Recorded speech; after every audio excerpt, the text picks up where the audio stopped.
Welcome to Impact Masters Podcast in collaboration with Africa's Talking Retold Podcast, where every conversation sparks new insights. Join us as we delve into the stories of extraordinary individuals who are shaping our world, movers and shakers in tech, policymakers, entrepreneurs, entertainers, and all those whose stories are worth telling. Get ready to be inspired, challenged, and transformed. Welcome, and let's embark on this journey of discovery together. Impact Masters Podcast. You can check us out on all social media platforms. You can also find us across all podcast channels. Simply search for Impact Masters, then subscribe, follow, and share. www.impactmasters.io. Here's your host, Michael Kamathi. And there was a discussion on should we create a local tribunal to deal with the people who are in that envelope, or should Waki give Ocampo the envelope? Somebody in the parliament, I can't remember who, said we should not be vague. Let us go to The Hague. Yeah. So, I remember that conversation. Is it Amos Gimunya? I think Amos Gimunya had said I'd rather die than resign. Let me be researching that for you. If you can check, someone said we shall not be vague. Let us go to Hague. And I think it could have been Ruto actually who said that. Let us not be vague. And they were in the it's William Ruto. Yes. William Ruto. Yes, I think I was correct. Yes. William Ruto said, let us not be let's vague. go to the Hague. Let us go to the Hague. So why am I making that reference? In a company setting, nothing should be vague. It should be very clear, crystal clear, what is required by who, when, how, when. All right? So what do I mean? Yes. For you to avoid all those scenarios you have talked about, you remember I said, when you're starting a company, you need to ensure it's very clear on shareholding, Yes. the do's and don'ts. Yes. All right? Yes. How is management appointed? If you need to exit the business, How does that look like? how does that look like? All right? If there are investors that want to bring you money, how does that look like? Okay? That's number one. Yes. Number two, regulator. Regulation is very important because when you are regulated, regulator helps you have processes that are running. Yes. All right? So that the regulator, like now, Communication Authority, has ensured that we don't have to guess. Standard operating procedures. This is it. This is what happens. And when you follow the guidelines, or even the Companies Act, when you follow the regulations, it is very clear. In this instance, this is what happens. If this happens, like now, for example, today, if a president of this country is not there, the deputy takes over. If the deputy is not there, the Speaker of the National Assembly takes over. If he's not there, it goes on and on. So you Until know. another election is done. Until another. So you understand. So it is very clear. So I've talked about shareholder agreement. Number two, regulatory compliance helps you navigate your risks, helps you get internal processes right. That's number two. Number three is understanding that you have employees. Making it very clear. I had mentioned having an employee handbook, having very clear employment contracts. How do you discipline each other? How do you do ABCD? Okay. Right? Yes. So when you have those things,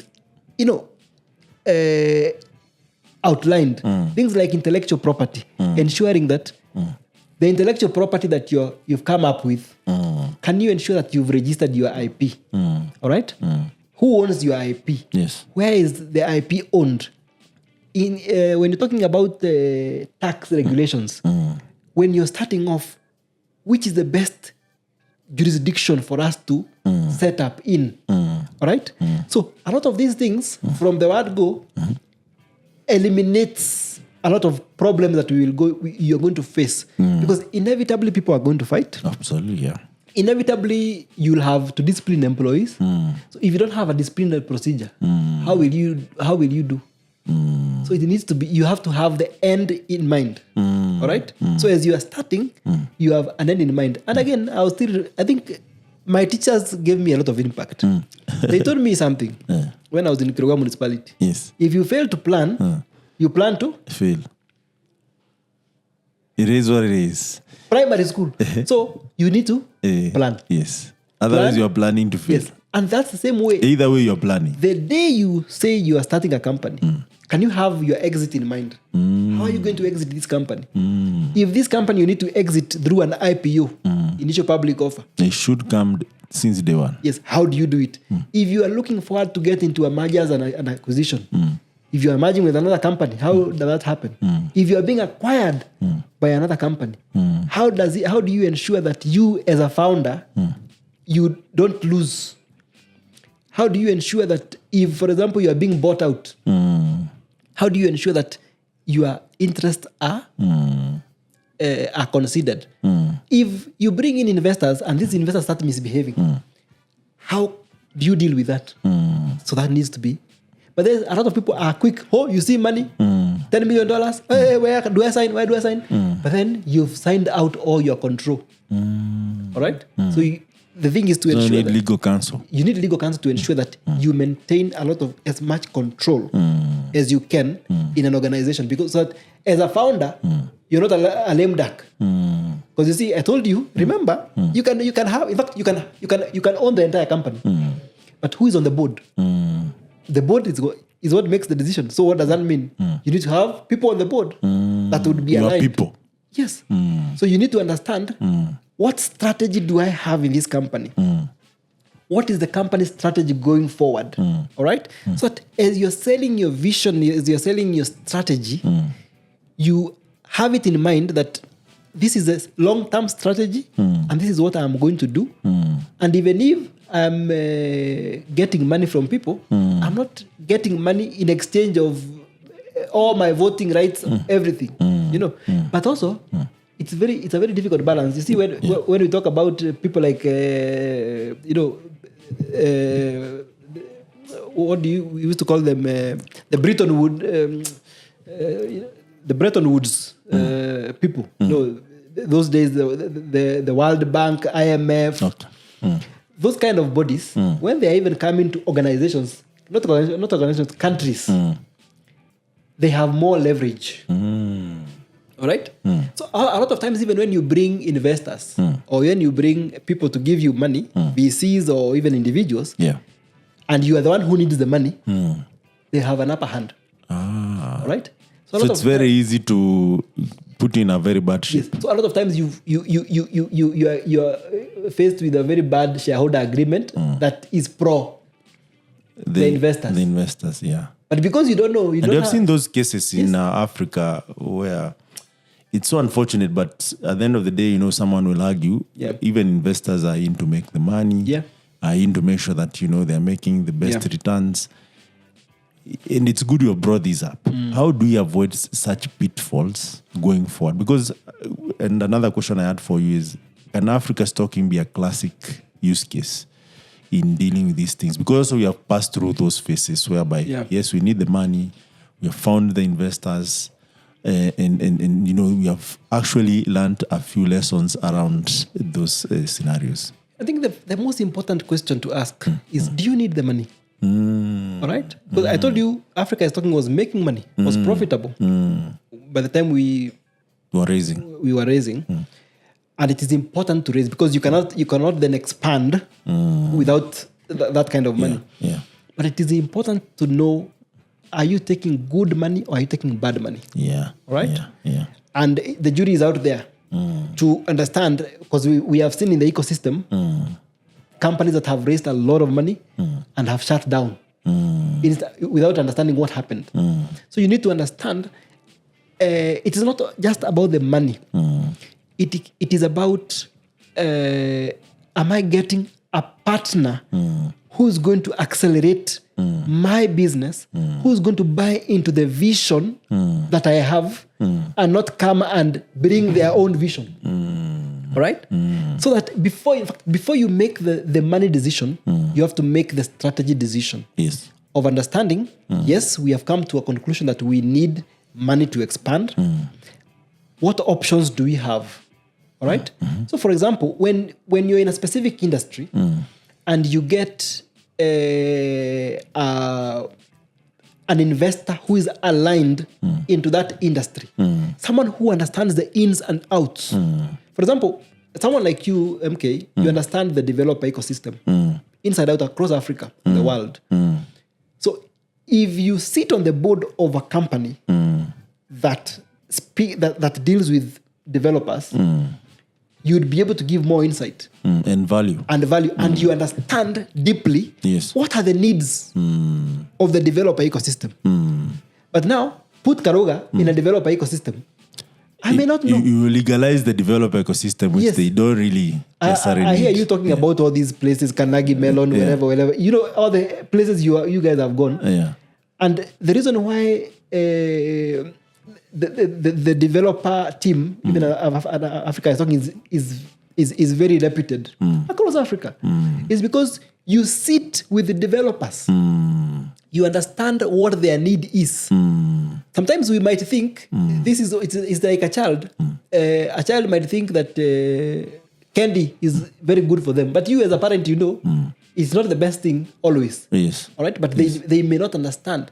So as you're moving through the phases of raising capital, the most important thing is to understand: are you getting genuine people who are investors who actually bring value, not people who come and suck the value out of to replace with what they think is the value. Yes, to replace, because the people who come and actually erase everything. Yes. Like now, Africa is talking, we are centered on developers. We power developers across Africa. We ensure that we empower software developers to build scalable solutions. Absolutely. All right? Yes. So if that is our core, and then we get someone maybe from wherever, who has no clue, has never done this, has never done that, what do you expect? They might come and change the mission. Change the mission and the dynamics. So I think staying the course is very, very important. And ensuring, I think your question was, how do we ensure that all these things, we don't have... We mitigate them. We mitigate. And we mitigate from all the things that I have said. And just to recap, is to ensure you have the right partners when you're starting the company. It's very clear from day one that these are the things that we have agreed. This is how decisions are going to be made. Number 3, you need to ensure that you have proper regulatory compliance that ensures you're not vague and you're not going to Hague. You are very clear on the processes that the regulator has set out. Number 4, you need to ensure that your intellectual property has been registered and is very clear. Who is it? And then finally, when you're getting into employees, whatnot, you have a good landscape, you understand. And then very finally is when you bringing in partners, you understand, number 1, you understand that they are good partners, they understand your industry, and that it's not just about any money. They understand this industry and they're going to be your partners. And then even that, you put it on the dotted line. Yes. The shareholders agreement needs to be very clear. Yes. When you guys disagree, what do we do? Yes. Very nice. It's an invaluable knowledge that you have shared here, and I'm sure most startup, especially in tech, can learn from you. But there's one aspect I thought if we do not share as we go towards the end of this podcast, is if I'm a young lawyer and I want to get into tech, I want to establish my foot into tech. What do I need? How do I need to prepare? And given that, I don't know if there's tech law nowadays, now that tech is taking over everything, they're saying tech is eating the world. Before you used to say tech will eat the world. Yes. Now tech is eating the world. How do I prepare? If that is not available, now I've graduated, I've found myself in tech. How do I grow into it? Because one aspect of technology and software companies that there's so many moving pieces. There's so much innovation that if you're not careful, you'll not catch up. And I like the point you said that it is an iterative learning process that you need to get yourself into. But beyond that, how do you shape yourself? How do you keep relevant? How do you make sure that you are growing? I think I'll answer that in two ways. Number one, I told you I was not prepared to get into banking. I was not prepared to get into tech. It found me, all right? And that's what happens to a lot of us, right? So what I talked about, Mr. Moneki in law school, as a lawyer, young lawyer, old lawyer, the bottom line is you know where to find the law. Yes. Because lawyers, first of all, are required across board, from hospitals to publishing houses to news houses, everywhere. You need a legal department because you are within a different sphere. So when directly coming into tech, you have to come with that background. You need to have been prepared. You need to be to read widely, and to use my professor's PLO Lumumba's language, you need to read widely and wildly, right? To ensure that you understand the developing trends. Like now, AI is top of the game. Yeah. Right? AI is, someone was saying AI is taking over. But someone corrected and said it's not that AI is going to take your jobs, but people who understand AI are the ones that are going to take your jobs. Right? So to mean that you need to keep up with the trends that are moving within the system and moving within the world. You remember, and I should have mentioned this, data protection is a big thing. And I'm passionate about data protection. And in fact, when I just joined AT, the GDPR had just been launched in 2018, I think in May or thereabout in 2018. And in 2019, we passed our act, the Data Protection Act in Kenya. And in the November of the same year, we established the Office of the Data Protection Commissioner. So my point is, if you're not keeping up with the trends, then you'll be saying, even if you come in tech, you're not good, because tech is very fast moving. You have to be agile. To borrow some Gikandi's words, you have to be very agile. You have to keep moving with the flow, and also have the interest to understand and to know what is it that is going on. Like now today, I think I was one time in the company meeting, I caused laughter when I said that TikTok has become a new search engine for me. And initially I thought TikTok was just people, going to dance, But when you search anything on TikTok, it's a niche. It's a niche. You are going to find very refined knowledge and material. So as a young lawyer, as a budding lawyer, equip yourself. Okay? Always have things in your bag that you understand. This is what is happening. Because you don't have necessarily to be a tech lawyer. Because when you are a lawyer, you can fall anywhere. Because in law school, we are taught to be multi-purpose. So you can go anywhere. Even if I leave technology today, I'll go and fit right into a hospital setting. Because you have the basics. You know that everything operates under a certain... Like now we have the AI Act that has been going... AI... I was in Nigeria the other day, and there's an AI strategy that has been rolled out. Right? Yes. And soon we are going to start having AI law.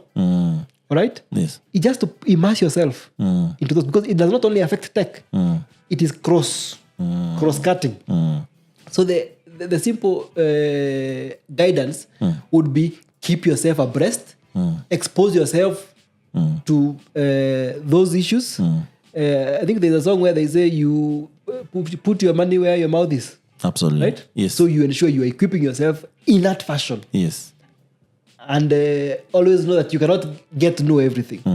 You will know on the go. On the fly. Yes. As you fly, that is when you get to anguka nayo. I like that.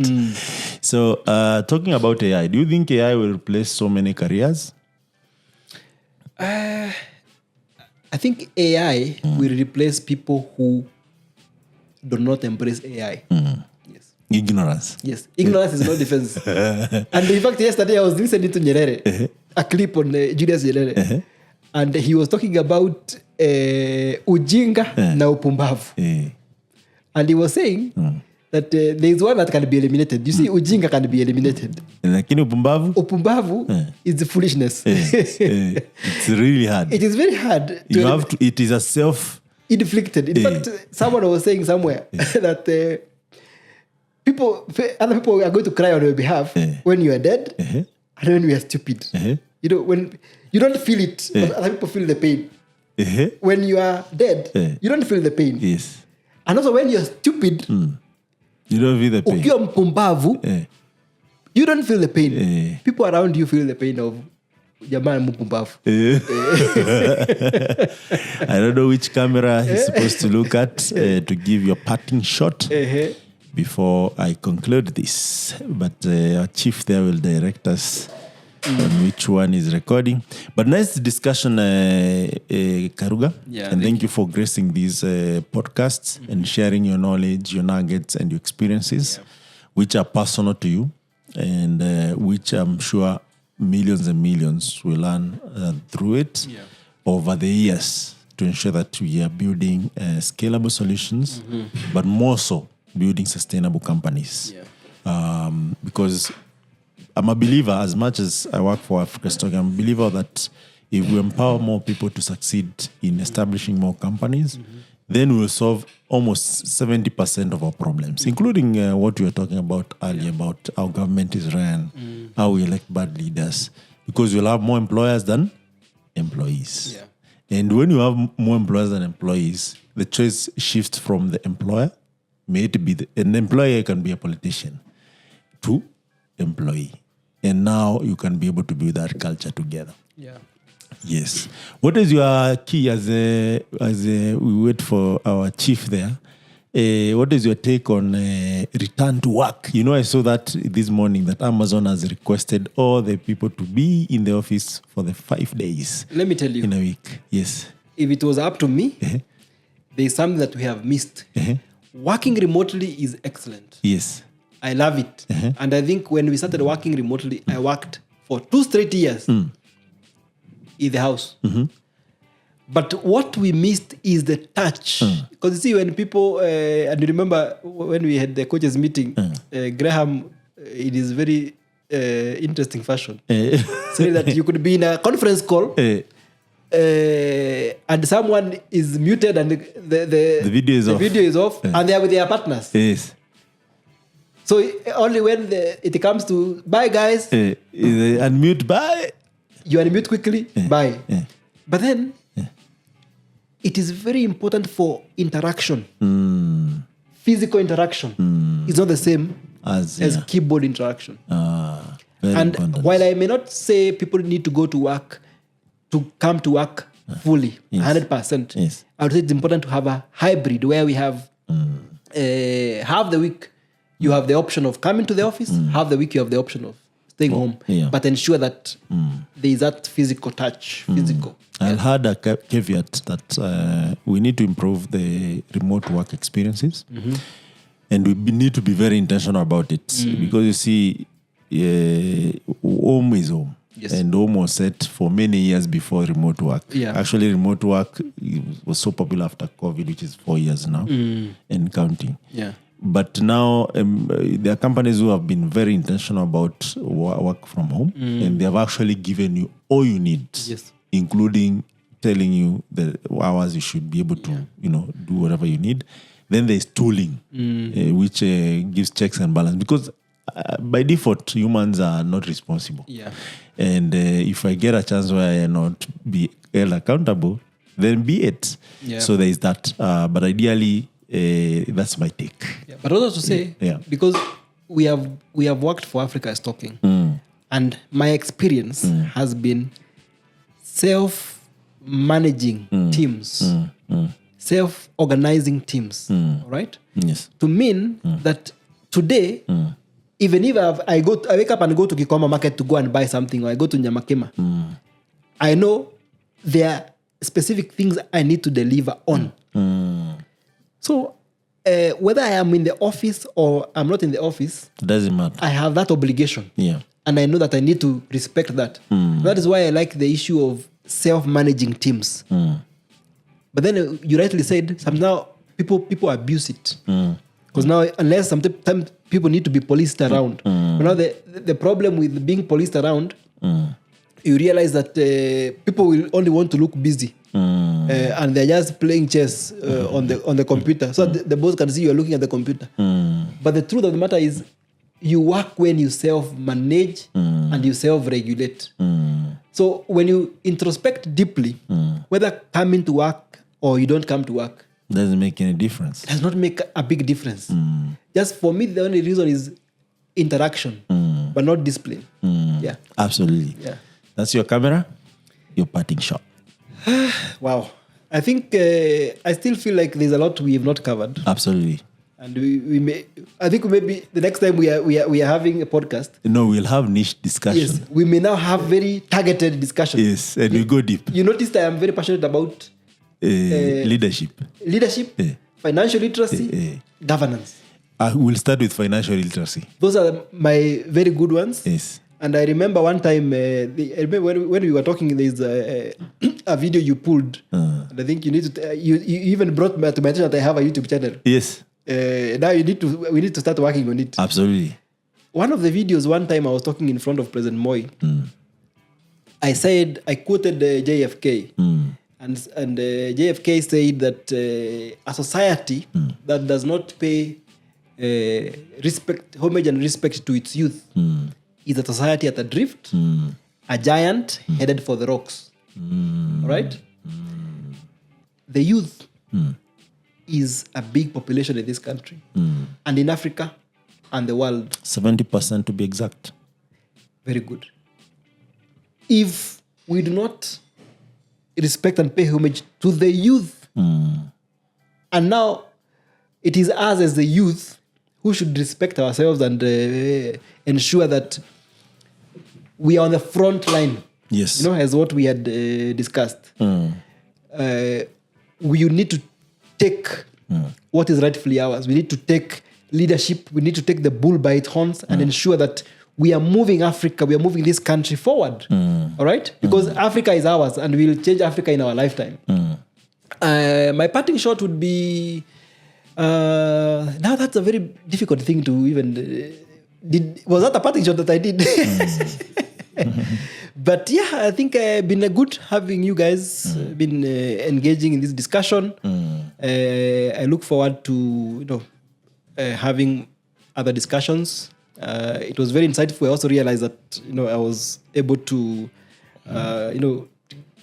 speak of things that I didn't remember many years ago, and things that have happened. Yeah, but parting shot is that we shall find each other again on this channel. Same place, different time. But yeah, it's been an absolute honor, and thank you very much. No worries, my learned friend. I don't know if I have the right to call you my learned friend. Let me tell you, learned friend, you don't have the right to call me a learned friend. Yes, I figured that out after calling you several times. Learned friend is when I am talking to Irene, I'll call her my learned friend. Yes. When I'm talking to Kibet, I'll call him my learned friend. Advocate to advocate. Okay? Yes. So my apologies. Yes, so don't misuse. But you might be surprised I might go and do law. Yes. Just to call you my learned. I feel it's nice. As a lawyer, we are learned. Other people are educated. We are very Jesus learned. Christ. That's what they say. But anyway. Why do you guys, before I give my parting shot, why do you guys speak sometime in Latin? Latin, basically a lot of legal tradition and the jargon was in Latin. Right? So there's some of the things that you're taught in Latin. Yes, a lot of Latin. There's a lot of Latin within the law. So you find like when you hear someone talks of mens rea, there's a lot of Latin generally in the study of law. Okay. Yeah. Okay. No worries. Yeah. I think it's an aspect of tradition. How far we have come. Yeah, things like that. Interesting. Thank you so much, Kevin, for sharing. And I've made it a habit or a tradition to give my parting shot in African proverb. And today, actually, I'll give one from your backyard. Very good. It goes like this. Mogi ni motare. Excellent. A wise person is the one who listens to counsel. Yes. Which is from Kikuyu community. Yes. To warn people not to downplay any advice. Yes. Until next time, my name is Michael Kimani. Asante.